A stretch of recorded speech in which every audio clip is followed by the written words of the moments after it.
Do public funded stadiums provide significant economic benefits to justify the taxpayer's investment? That is the question we will be answering today. We believe that yes, publicly funded stadiums do provide significant benefits to justify that taxpayers should invest in this community. Our primary arguments include public funded stadiums will create culture identity for the cities that they host in. This will bring new events, attract a ton of tourism, and generate opportunities for residents and businesses and create great cash flow. Our first main argument is social and community pride. Publicly funded stadiums often recreational community engagement. Stadiums will enhance a city's identity. Active lifestyles and civic unity is increased when the community is proud of their sport facilities and teams.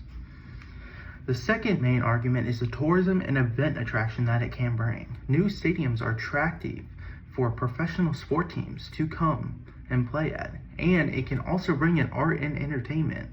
Media attention is given to higher profile events, which can give the city global recognition and attract a ton of people to the city.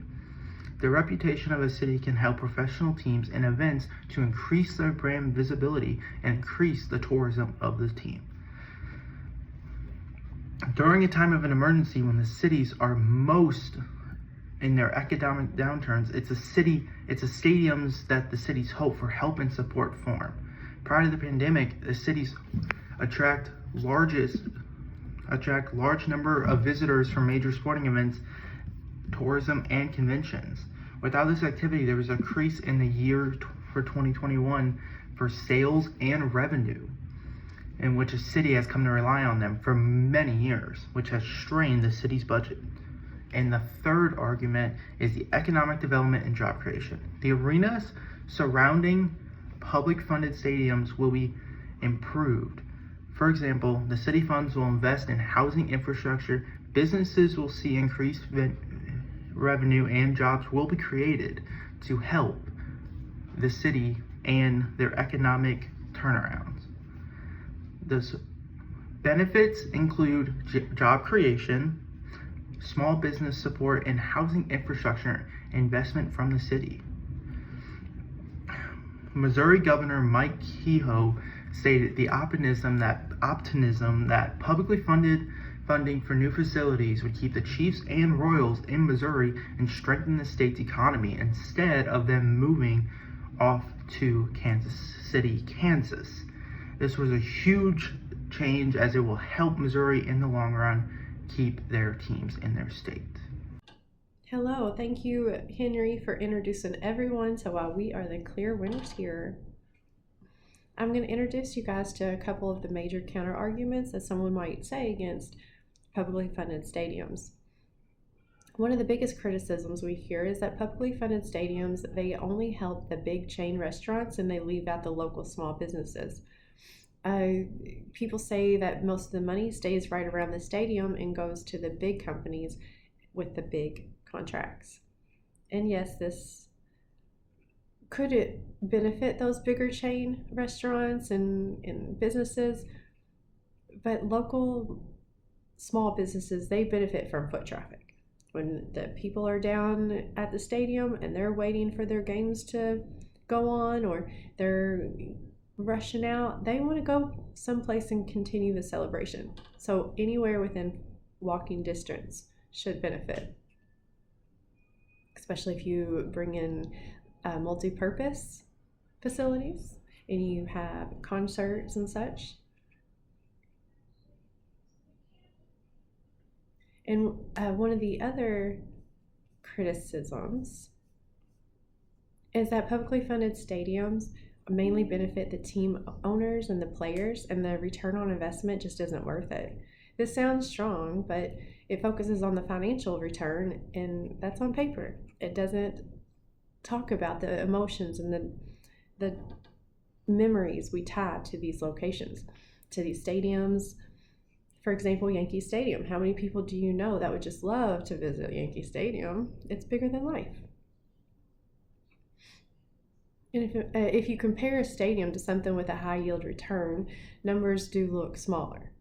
But we aren't always talking about the economic here. we're also talking about the memories and how that helps to shape the culture around the city. If you think about U of L right now, we just played Kentucky in basketball. We won. And that stadium on that day was full of life and love, and people are still talking about it. People are looking forward to going to the next Louisville Kentucky game. There's going to be a football game coming. We're looking forward to that now. We want to be in that stadium. There's a lot of excitement in our city.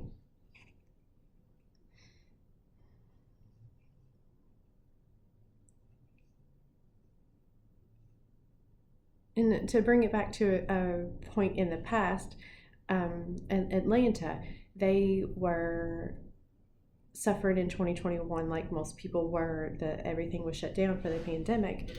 And the city of Atlanta, they had a multi-purpose facility, and Kanye West, he came and he did a concert there, and he was able to sell out that concert at a time when no businesses were thriving, no businesses were having a sold out event. He was able to produce that there at the Atlanta Stadium. Brings a lot of attention and income to the area.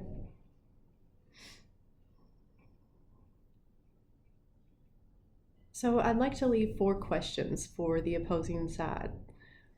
1, if stadiums were completely privately funded, how would they stay connected to the culture and the identity of a city? And what are some other realistic projects that could bring in the same level of tourism and national attention that a stadium can bring? And 3, why would the public not want a voice? I'm sorry, let me start that one over. Number 3, why wouldn't the public want a voice in shaping a major landmark that represents their city? And number 4, finally, what would help the public feel confident supporting something that's designed to bring economic activity back to them? So what would the public enjoy having if not stadiums? And to close, cities that actually use their stadiums to their full potential see real economic growth. Multi-purpose facilities win.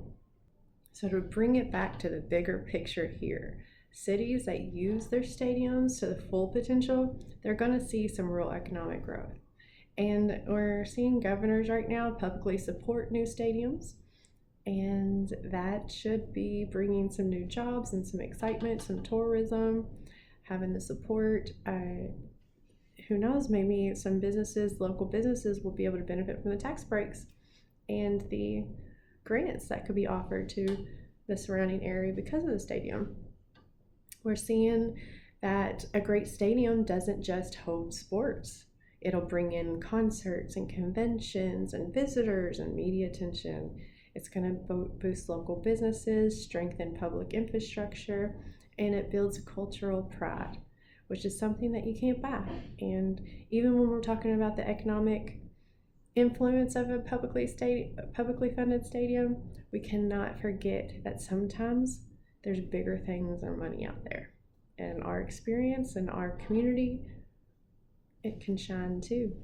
We got a lot of pride there. People are proud of their city and they want to protect their investment. So if we have influence in the decisions of a publicly funded stadium, then I think we're going to be able to enjoy the publicly funded stadium.